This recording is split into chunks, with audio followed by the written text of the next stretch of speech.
5 বছর পর নিজের গ্রেপ্তারের ঘটনা নিয়ে মুখ খুলেছেন চিত্রনায়িকা পরীমণি। এক দীর্ঘ ফেসবুক পোস্টে তিনি দাবি করেছেন 2021 সালে তাকে অন্যায়ভাবে গ্রেপ্তার করা হয়েছিল।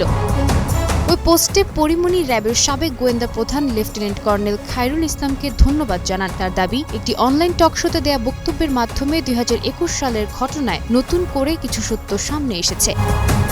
পরীমণির দাবি, ওই সময় বনানীর বাসায় দীর্ঘ অভিযানের পর তৎকালীন র্যাব প্রধানের নির্দেশে তাকে অন্যায়ভাবে এবং বেআইনিভাবে গ্রেপ্তার করা হয়। এরপর মিথ্যা ও বানোয়াট মামলায় গ্রেপ্তার দেখিয়ে 7 দিনের রিমান্ড এবং টানা 20 দিন কারাগারে রাখা হয়েছিল। 4 দশকেরও বেশি সময় ধরে ইউসিবি ব্যাংক, যার শরিয়া ভিত্তিক আধুনিক ইসলামী ব্যাংকিং। ইউসিবি ইসলামিক ব্যাংকিং একটি পরিপূর্ণ ইসলামিক ব্যাংকিং ব্যবস্থা। অভিনেত্রীর ভাষায়, সেই সময়ের অভিজ্ঞতা তার জীবন পুরোপুরি বদলে দিয়েছে। তিনি বলেন, একজন শিল্পী হিসেবে তার সম্মান, চরিত্র ও ব্যক্তিগত জীবন নিয়ে যে প্রশ্ন তোলা হয়েছিল, সেই ক্ষত আজও তিনি বয়ে বেড়াচ্ছেন। তবে প্রতিশোধ নয়, তিনি এখন সত্য, ন্যায় বিচার এবং মানবিকতার পক্ষে কথা বলতে চান বলেও পোস্টে উল্লেখ করেন। একই সঙ্গে আশা প্রকাশ করেন, আদালত তাকে রাষ্ট্রের সেই মামলায় অব্যাহতি দেবেন।